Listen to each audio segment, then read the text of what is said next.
Hey, this is Jason with Hermetheus Coffee and Coffee Crafters, and today I want to dive into Artisan 3.4's entirely revamped PID algorithm. Uh, at Coffee Crafters, we manufacture the Valenta series of roasters behind me, and at Hermetheus Coffee, we make the Roaster Copilot, which is an automation device for the heat on all of the Valenta roasters. But all of our products use Artisan roaster scope to control the heat. So it's actually Artisan's built-in PID that's doing all of the calculation of how much heat to apply. And so over the last 3.5 years, I have seen literally thousands of roast profiles from roasters all around the world that are using our technology and Artisan roaster scope software. So I know firsthand some of the limitations of the old implementation of Artisan's PID, specifically as it applies to like the crash and the flick that can sometimes happen at first crack. Artisan 3.4 changes all of that. It's an amazing new release. So when the Artisan folks reached out to me about a month and a half ago, and they had a pre-release version done, they wanted me to run through it to see how it behaved. I'll tell you, it did not go well. My first few batches were disastrous. And in fact, I wrote back to Marco Luther at Artisan and I said, hey, can you just go back to what we had? Because I can't crack the code on this. It's just not working. And in a nutshell, he said, no, learn to work with this. It's going to be better. And so I asked for a few more tools to help me see the data, behind the curtain. Like what is the P value, the I value, the D value? What are those things? We've never been able to see that. All of that has changed now. It's a game changer in control of your roasts if you really understand how it all works together. So this is going to be a long one, but I'll try to make it approachable and entertaining, if calculus can be entertaining. So grab a cup of coffee, get comfortable, and come with me on this journey. We're going to start out by hopping into new Artisan 3.4. Okay, so with Artisan 3.4 open, let's jump into our control window here. This is our PID control window. And in the lower right-hand corner, you're going to see all of the new PID controls that unlock all of this power. We're going to take deep dives into the thing that really matters. That's probably the IWP. We're going to gloss over some of the things that don't matter as much, like the IROC. But before we can really get into what these things mean, let's just cover some basic PID terminology. In all PID literature, you're going to come across this term called set value, or SV. For us as coffee roasters, set value is simply the target temperature. It's our background bean profile temperature. So if you think of a background profile as a collection of individual target temperatures, every one of those target temperatures is a set value. It's telling our PID where we want to be. The next thing we have in PID, generally speaking, is the process variable, or PV. For us, that's the bean temperature. It's the variable that we're trying to get up to the set value. Now, the difference between these two things is the PID error. The further we are away from the background profile, the greater our PID error. I want to show a brand new feature of Artisan that really makes it a lot easier to visualize what the P and the I and the D value equate to in the back end. Now, don't confuse that with the values that we enter on this screen. So right here in the upper left, you'll see that we have the KP, the KI, and the KD. These are the gain values for our PI and D. So these numbers that we put here are like an input that goes into the algorithm, but then the product of that, the result of that, has always been hidden. We've never actually known what our P equates to, like in the algorithm itself. And in Artisan 3.4, we've got some fun tools that will help visualize those things. I'm going to go into Config Device. On the Extra Devices tab, this is where you can visualize more data.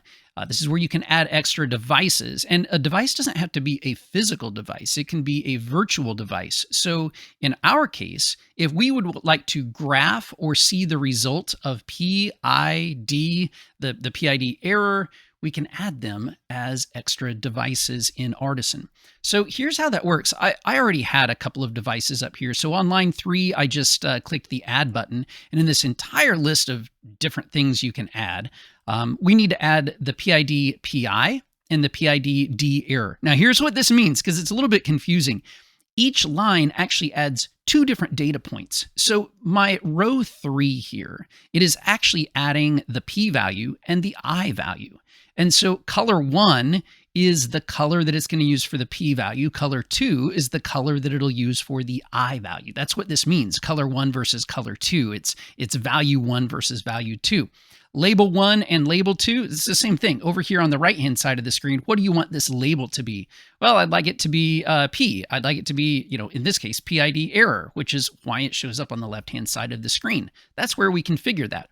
LCD1 and LCD2, so this bar on the right, that's the LCD bar because it kind of the display kind of looks like an old school LCD display. So that's what it means. These checkboxes simply mean, hey, do you want to show value 1 in the LCD field? And if this is checked, which it is for the P, it will show my P value on this LCD. Now notice that I don't have LCD2 checked for the I value. That's why we don't see I here. We'll get to it. Don't worry. I'm just trying to keep it simple here. And then curve 1 and curve 2. This just means, do you want to graph these two values? We've already got them in the LCD section. Now, do we also want to graph them in our curve? And if so, check the box for curve 1, and it's now going to start graphing value 1, which in this case is P. If I check curve 2, it'll also graph my I value that's in there. The delta axis 1, delta axis 2, that basically means, do you want this graphed line to align with your left axis, which is the default, or do you want it to align to the right-hand axis, which in Artisan happens to be the delta axis? I don't find the delta axis to be very helpful because most of these values, except for maybe derivative, go well beyond the scale of the delta value. So I never check either one of those, but it depends on how you have your axis configured in Artisan. So I wanted to cover this because I'm going to gloss over this step for the remainder of the video. You won't see me doing it, but what you will see are new items showing up in this LCD column. You're also going to see new graphs appearing in the background on my screen. This is how you do it, but I'm not going to show you this for the rest of the video. It's a great new feature, and it was actually this tool right here that really helped me unlock the magic of these new tools that we have in the PID system. So with all of that base knowledge, let's now jump in to our first value, which is P, which stands for proportional. It is a proportional response to the error between our bean temperature and our target temperature. So I have a very simplified version of Artisan running. So my background profile for this part of the tutorial is a flat line, and I have it at 70 degrees. That's where PID thinks that we want to be. This dark blue line right here is our bean temperature. And I'm in Fahrenheit. I hope that was obvious. So right now I have my bean temperature probe in a cool glass of water that's at 55.4 degrees. I want to be at 70 degrees, and so Artisan is calculating some things. So let's take a look at the PID error. You can see that this error right now is 14.7. That error is being graphed as this blue line right here. And my 0 mark is right down here at my cursor. So you can see that this blue line right here is at the roughly 15 mark. And it's because my temperature is about 15 degrees off where it needs to be. So PID error is really, really easy to understand. Now take a look at P. It's sitting here at this 29.2 value. And you can see the purple line right here is the graph of our P. Do you see how our P is pretty much 2 times what our PID error is? So like our error is 15, our P is roughly 30. If I change my set value, so I just bump that up to 75. So now my PID error jumps up to almost 20. You can see that my P value jumps up to almost 40. So do you kind of see how P is always just doubling what my PID error is? Well, why is that? Take a look at what your P value is. Do you see that my P value is 2? So what it does is it's simple algebra here. Like this is basic algebra. It takes your P value and it takes it times this PID error. And the result of that is the value of P. So 38.8. In this case, it is 2 times what my PID error is. If I change that to 3, and when you make a change in these, you need to toggle your PID off and on before it'll actually take effect. So now you can see that I'm at 3 times what my PID error is. So now my PID error is roughly 20. You can see that my P value is almost 60, right? Does this all make sense? Because this is the easiest one to make sense of. But what does a P of 58 actually mean? Like what does that number symbolize? It's really simple, guys. It means 58% burner power. That's what P is contributing to our total burner value right now. So it is a literal percent of burner heat. So you can see that right now we are at a burner value of 100%, and yet our P value is only contributing 57.7 to that. So why are we at 100 when P is only doing 57? It's because I and D are also in the picture. I'm just not showing it right now. Do you kind of see what our P does here? Like, it's just a multiplier of that error, and then that becomes a value that will be applied to our burner value right there.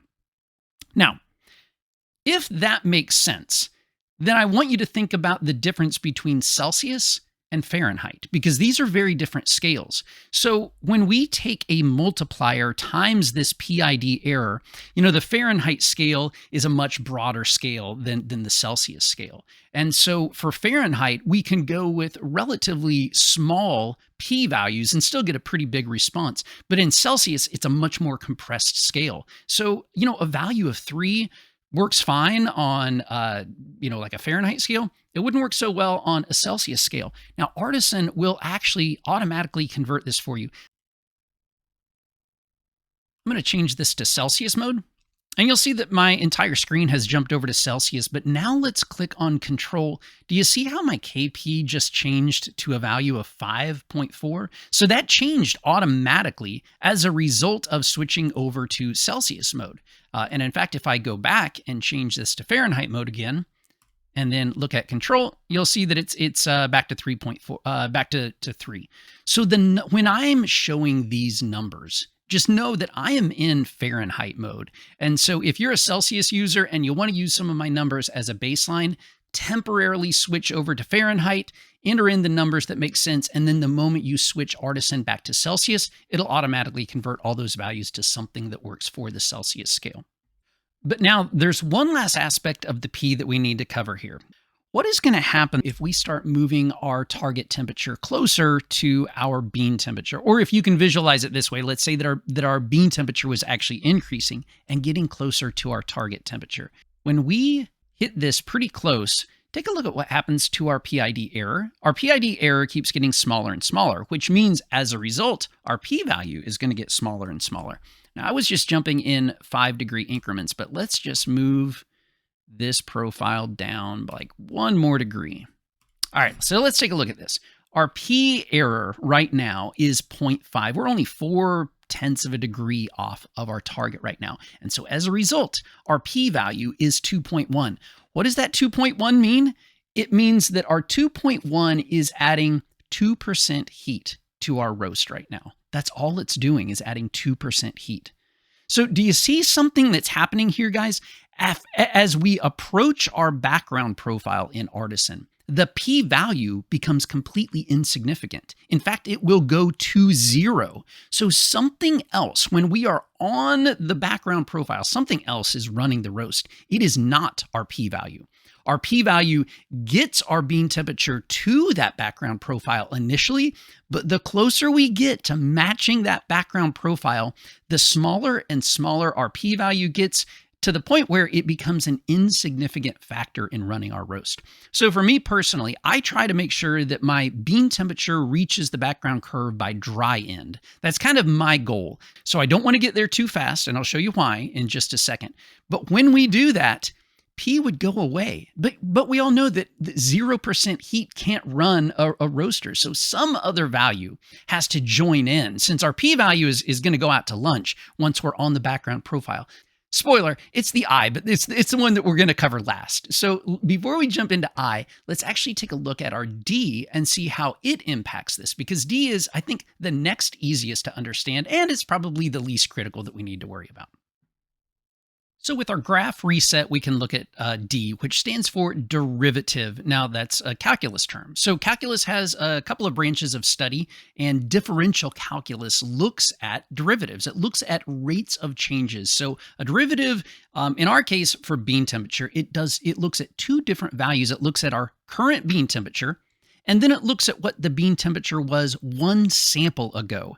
And based on those 2 temperatures that are slightly different, it looks at our rate of change.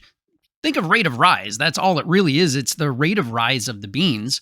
And then based on that rate of rise, it takes it times our D value, which in my case is 70. So it's going to take this tiny rate of change. It's going to amplify it by a factor of 70. And then that is what our D value is. Now, in the past, I've always described this D value as like pumping the brakes. So the D value tries to derive when we are going to arrive at our background curve, and it tries to prevent us from overshooting the curve. So if we're coming in too hot, if our rate of approach is too steep, the D value comes in and it creates a negative value, and it actually subtracts from our burner value. So while our P value adds to that burner value, so if you're looking at the screen right now, our P value is at 49. 49% of this heat right now is coming from P. Our D value is actually removing 0.5%. Well, it just went positive there, but our D value is nothing. But right now I have my probe in cold water. I'm going to pull that probe out and just warm it up a little bit to get this sudden spike in temperature. Take a look at what happens to our D value. It just bottoms out. It goes way negative, negative 77. And so you can see that our burner value goes down as a result of that, that immediate change in temperature there. So, man, if you were ever in calculus and you thought, when am I ever going to use differential calculus? Right now, like right now is when you get to use it. But here's the problem with derivative in PID control. And here's why I think it's almost insignificant for coffee roasting. Do you see how brief this reaction was in our D value? The derivatives it's ephemeral. Like it exists for a brief moment in time, and then when our rate of change flattens back out, it kind of goes away. So what we get in reality is this really quick response. It can be dramatic, but it only lasts for like 2 or 3 seconds. And so it does have some impact, but it is not a lasting impact. And I never knew this until I could actually start graphing this data in the background. Like this was an eye-opening moment for me where I realized, oh, I've always envisioned the D as being this constant presence that is monitoring things and keeps a constant foot on the brake so that we don't overshoot. And then when I actually saw it graphed out, I was like, oh, it comes in really fast and really hard and then goes back to 0. And so you don't really need to worry about your D value too much. But when it does actually kick in, it does have an impact, and you'll usually see your D value go to some negative value, like this negative 40. It's actually pulling 40 percentage points of heat out of the equation, but then you're very quickly going to see it go right back up. So since D value doesn't really matter that much as far as roasting our coffee, and we know that P value goes to 0 when we're right on the target, that means that it's time to get into the meat of this video, which is actually the I values. And now let's reset things and take a look at I. So things are now reset, and I've added this magenta value for I. And so you can see I right now is at 100, and so it is this magenta bar that is right up here. So I in PID stands for integral. That is the other branch of calculus. So we have differential calculus, that's what our derivative comes from, but then there's integral calculus as well. And so that's what our integral is. So that is the study of area under curves. Artisan software has this concept. There's the AUC. It's the area under the curve, where it tries to sum your total heat energy for the roast. So that's an example of an integral. What I want to show you right now is how the old version of Artisan worked. Our I value is pegged at 100. And you can also see that our P value is at 136. So between P and I right now, they are collectively asking for 237% of heat, and we simply can't do that.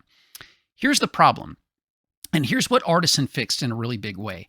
I should not even be active right now. P should be in total control of this roast right now. And right now, I is just mucking things up by being in the way. So here's the big feature that Artisan added that changed everything. It is this IWP. It's the integral windup prevention. So as the name would imply, checking this box will prevent our integral value from winding up too high. It keeps it from getting stuck to 100% and then fighting against our ability of P to remove heat. But notice when I check this IWP, I'm just going to end this roast and kind of reset things. Hey, take a look at this.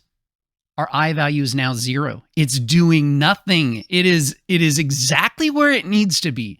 It's setting a priority level. And what it says is, I'm going to let P take priority over me. So if P is 100 or more, I is going to stay out of the picture. You can almost think of it as I saying, hey, P, you've got this. Like, you're over 100%. I'm just going to sit back until I'm actually needed here.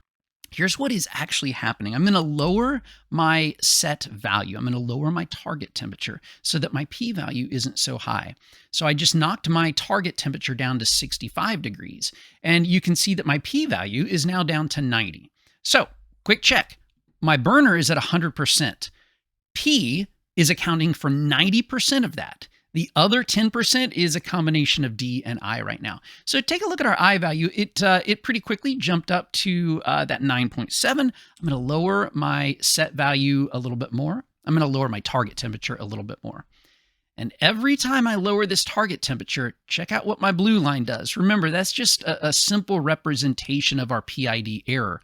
When I lower my entire target temperature, as a result, the PID error goes down. That means that our purple, our magnification, our p-value, that also goes down as a factor of that.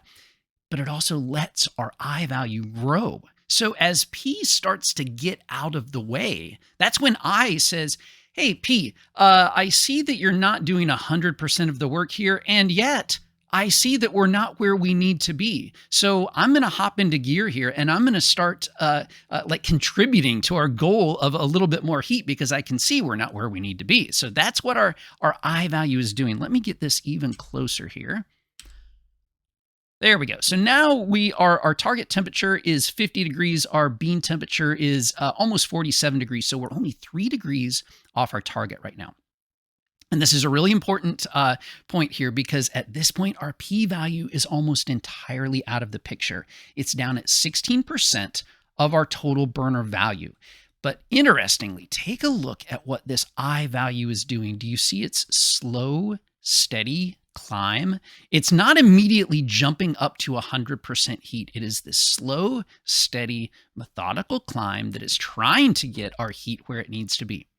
So this is where we can talk a little bit more about what an integral actually is. So the I value takes a look at our PID error. So it looks at, in this case, our PID error is 3.4, and it takes a multiplier of our gain value. So in this case, 1/10. So it's going to say 1/10 of our PID error of 3.4. And so it's really going to say, okay, our I value, it mathematically equates to 0.34. What is 0.34? It's like 0.3% of our burner value. That's almost insignificant, isn't it? But here's the magic of integrals in general. They accumulate over time. So the I value doesn't go away after every new sample. It gets added to the one before it. So you can think of it as saying that our I value at sample number 1 added 0.34 to our burner. And on the very next second, if nothing changed, it'll add another 0.34. So now we're at 0.6, and it'll add another 0.34. So then we're basically at 1%. So like every 3 samples, we're adding another % of heat.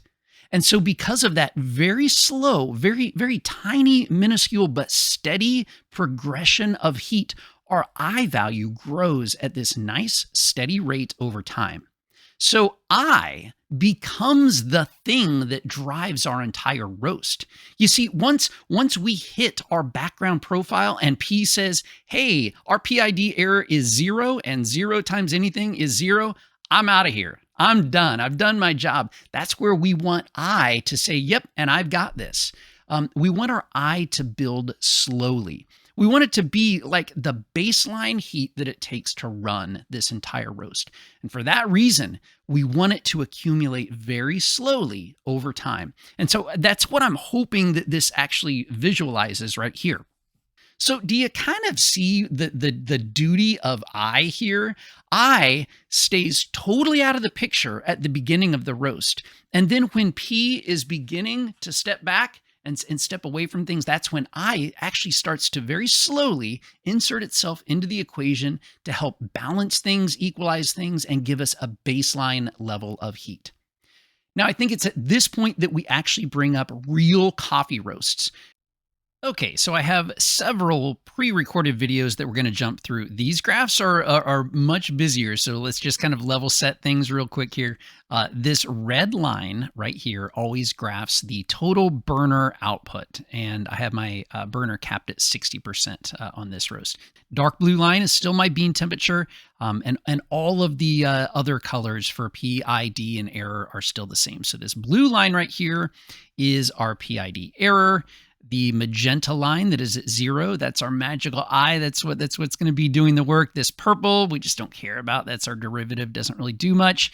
And then way up here, off the scale, that's our p-value, which usually at the beginning of a roast is always really, really high. So right around this point, I think I'm just going to pause here.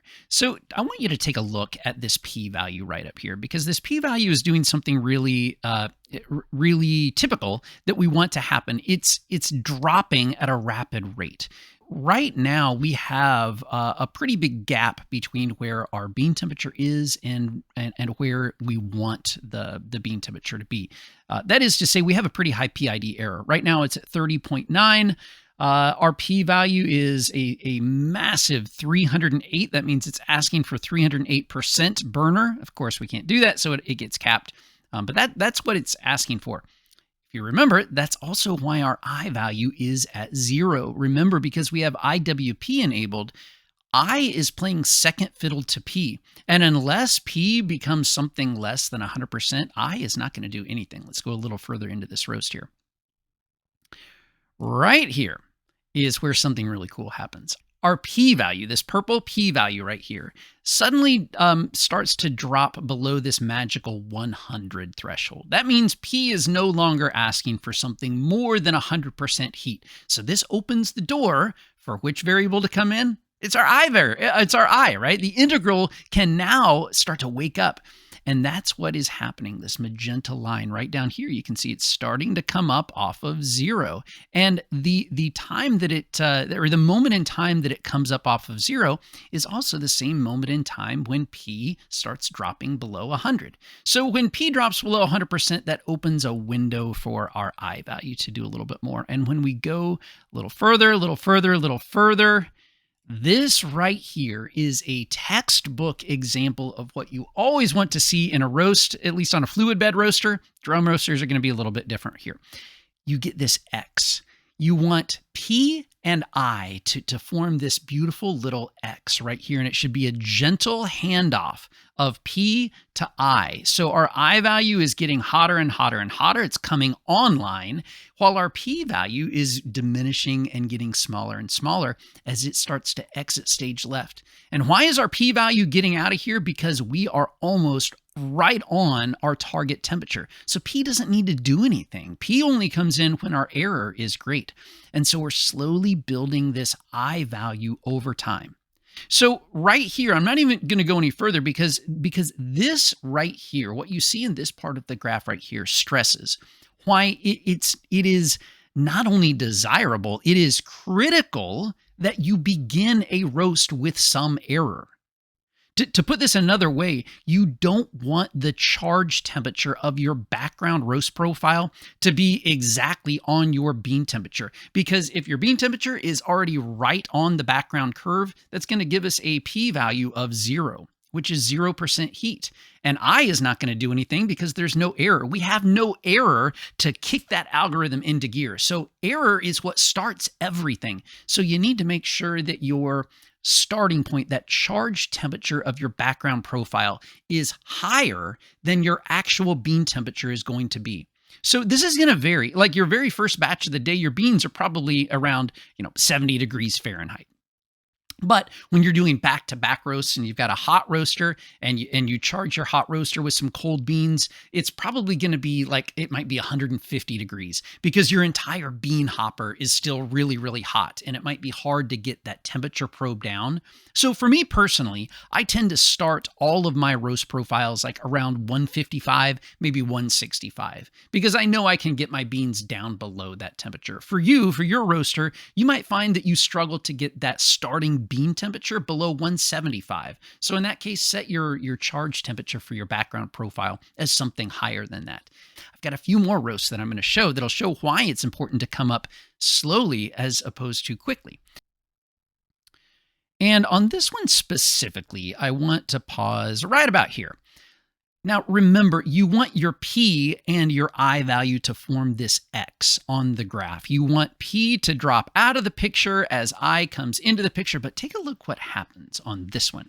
Our P value is dropping off a cliff, but it's dropping off a cliff too quickly. Our I value, by design, it builds very slowly, but our p-value was dropping out of the equation so quickly that our total burner value actually dropped way down. So what this red line means here is we were at 100% heat, and then look, our heat just fell off a cliff, and we dropped down to, I don't know what that is, maybe 50%. Our I value didn't have enough time to build. And so when our P value started to pull out of the picture, it left us with an inadequate amount of roaster heat being applied. And so what happens here, it's kind of interesting that as the P value goes down and down and down, our burner went down, but then the algorithm is saying, or specifically our P is saying, whoa, we've lost something. We've lost our momentum here. So P kind of wakes back up and it actually becomes a little bit more active and starts going again. Our I keeps climbing. Why does I keep climbing? Well, because P is still less than 100. So I can do something here and we still have an error. So I will continue to accumulate. Remember, that's what I does. Sample after sample after sample, it accumulates a tiny amount from the sample before that, and it just keeps building and building and building until we get that PID error down to 0. Okay, the next roast, also really happy with, but our approach is even worse. So at this point, my roaster is nice and hot. So it is coming up to temperature really, really fast. You can see that my beans were already a little bit warmer. So my initial error was not as great. But man, I've got a hot roaster. It's coming up to temperature so fast that, look, my I value is still at 0 here, or it's at 1.1. I mean, it hasn't woken up yet, and P is just falling off a cliff right now. So this is a really bad thing. We're hitting our background profile too fast. So some people would look at hitting this background profile very quickly and they're saying, hey, this is awesome. This is exactly what I want. I want to be right on that background profile, and the faster I can get there, the better. No, it's not. Your PID algorithm needs a few minutes to slowly find its baseline level of heat. So in this case, let's take a look at what happens. So P comes in, it starts dropping this temperature down way, way, way too quickly. And so as a result, our PID error actually starts to go back up. Look at this blue line, it starts going back up. We started falling, like we touched our curve, but then we fell back off the curve. So P has to wake back up, come back into the equation here, and then so we get this delayed handoff to the I. It's just not good. We want to take our time for I to slowly come up. And now at this point, by dry end, and that's always my goal, by dry end, my I value is at a nice, fairly consistent level. And now this roast has a better chance of completing without any big crashes or flicks. Okay, so this is a 9-pound Sumatra batch. You can see that everything is nice and controlled here. We get this nice X that we want to see. So our purple P value is coming out of the picture. Our I value is coming online. Everything looks great. And this is in the past where things have gone horribly wrong with my Sumatra. What we get initially, it's a big crash right here. And you can see my rate of rise is now starting to fall below my target rate of rise, which means my PID error is going up. Take a look at my p-value right here. You can see my p-value is really waking up. It's pretty aggressive. Look at this, 22.1. So P, which was having 0 effect 1 minute ago, is now contributing 22% extra heat to this. And you can see my red burner line shooting up as an example of that. Now, why is P having such a big impact on this roast versus old version of Artisan? Well, look at my PID error right now, 2.2 versus my P value of 22. Guys, what's my P value right now? It's 10. My P value, my gain is 10. In old Artisan, I could go with maybe 3.7 maximum. And so I've got a P value that is 3 times more aggressive in this version of Artisan. Why couldn't you go 10 in the old version of Artisan? Well, remember, because I had this wild, we couldn't contain I, we couldn't cap I, we couldn't tame it. And so we had to go with these really weak neutered p values to account for this I value that was just growing really, out of the stratosphere. So IWP kind of got our I value under control. And as a result, we can come in with a much more aggressive p value. And now with a p value of like 10, I have this really responsive reaction to the initial crash in Sumatra. And if I go a little bit further, this is where the flick happens in Sumatra. And on some of my roasts, it would just run away. I mean, just absolutely run away. But that doesn't happen on this one. Well, we do get a very brief spike in that ROR, but look at this purple p value. We went from adding 22% to subtracting 13 to 15% heat in just a matter of seconds. So post first crack, these new settings, like a p value of 10, it gives us such a fast responsive heat value in that p that it actually makes a meaningful difference. But here's the coolest thing that happens. When p comes in really aggressively right here, take a look at what happens to I. I has to reduce as a result of that.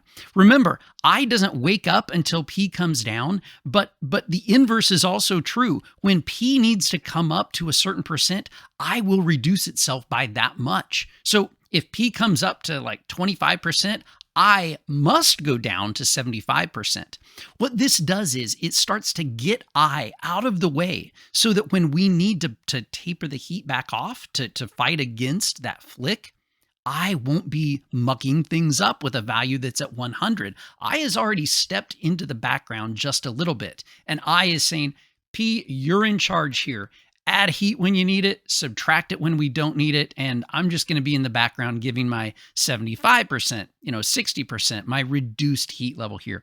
So the whole dance becomes so much more meaningful with these really aggressive P values. And the whole reason we can use these aggressive P values is because we finally have our I values under control. So this is how that Sumatra roast worked. Guys, the value of a p value of like 9 or 10 can do really wonderful things. There is a negative side of using a value that high. And so I want to try to conclude this video with how we manage p values that are astronomically high. I have one last trick that I'll show you. And so we're going to go back to Artisan to show you that.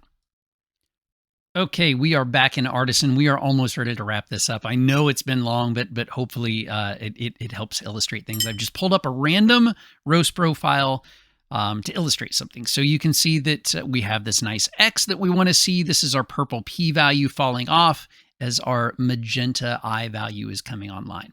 So if you recall, at the end of our roast, at first crack, when we're fighting against the crash and the flick, the way we fight against that is with a really aggressive P value, something around 10. That might be too aggressive for you. You might find that 9 or even 8 works for you, but something fairly aggressive. But the problem is, if we apply a P value of, say, 10, that's going to make this purple curve at the beginning fall off a cliff much faster.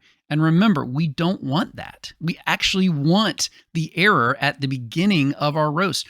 So how do we do that? How can we have both things? How can we have a really aggressive P value at first crack, but start with something more gentle at the beginning? Well, the answer is to not even use these built-in gain values that are on the control. Instead, there's a better place that we can specify these. If you go to Config Events in Artisan, right on the main Config tab, you have all of these built-in commands for Artisan.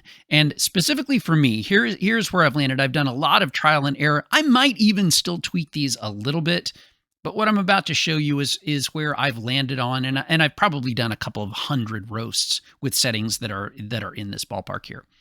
Next to the charge event, in this drop-down menu, there is an item called PID, and this is where we can set PID, the PID values that we want set at the charge event. So when you click charge in Artisan, it will set these PID values. And here's what I do. I go with a PID value of 3.5, which is nice and gentle, and it will let us have an error at the beginning of the roast. These are semicolon separated values. So in my case, I've got my p-value of 3.5. I do a semicolon. I do 0.1, that's my I value, semicolon 70, that's my D value right there. Then for dry end, I have a PID, and I set my p-value to 7 right here. I keep my I and my D value the same. Remember, D doesn't even really do that much, but I keep my I value the same. So the only thing I'm changing is my P value. And so at dry end, I'm going to double that to a 7. So now it's semi-aggressive. And then right at first crack start, I'm going to do another amping up of the aggressiveness of that P value. So you can see that I specify a value of 10 here for the first crack start. I don't really take things to second crack, so I don't have anything set. But if you wanted to go with a different set of PID values at first crack end or at second crack start, you could do that. Just choose PID for these things and set the values that make sense.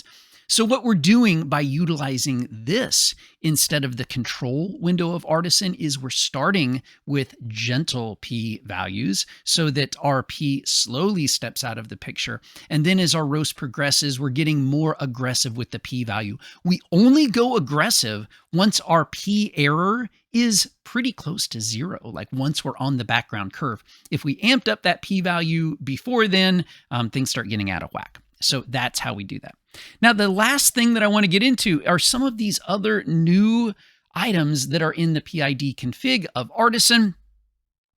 They don't really matter that much. Here's the bottom line. But what I will say is the I, so both of these values right here will limit what your I and D value can grow to. So your D limit says, regardless of what we calculate the derivative value to be, we're going to cap it at 40. Remember, D is ephemeral. It only exists for a few moments, so it doesn't really matter. But yeah, I cap mine at 40, so that's the biggest subtraction or addition that my D value could do. Now, the I, this cap on the I is a little bit odd because it's a factor. So an I factor of 1 means that I can grow to 100%. If I set this I, this ILF to something less than that, like 0.5, that will let my I value grow to a maximum value of 50. If I set this ILF to 0.1, that will let my I value grow to a maximum of 10, which is to say a maximum of 10% heat. Well, I actually want my I value to be able to go all the way up to 100%. Because sometimes you want that. So I keep my ILF at 1 and call it a day.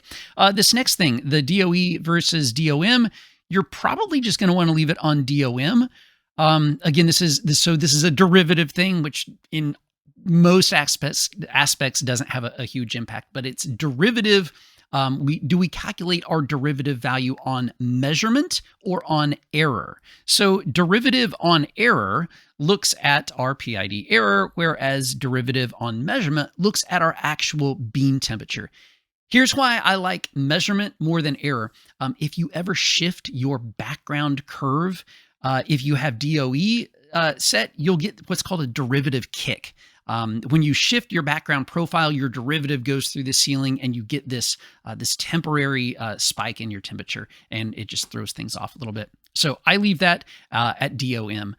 This IROC, this is an I reset on change. So I don't use it, and I don't even really know. I can't think of a situation where you would want to use it. But here's the theory of this. If I checked the I reset on change, what it would say is if your target temperature changes by, in this case, more than 30, it'll reset your I value. And I'm trying to think of a reason that you would ever want to reset your I value. So remember, I grows slowly over time. To take that thing back to 0 seems really, really counterintuitive. But maybe if you had the wrong background profile loaded and then mid-roast, you went to a totally different profile and you just needed to reset everything, maybe that would come in handy. But even then, I think I would still want my I value, whatever it was at, 40% or 60%. I would want to maintain it there and not reset that thing back to 0. So for me, I leave IROC unchecked.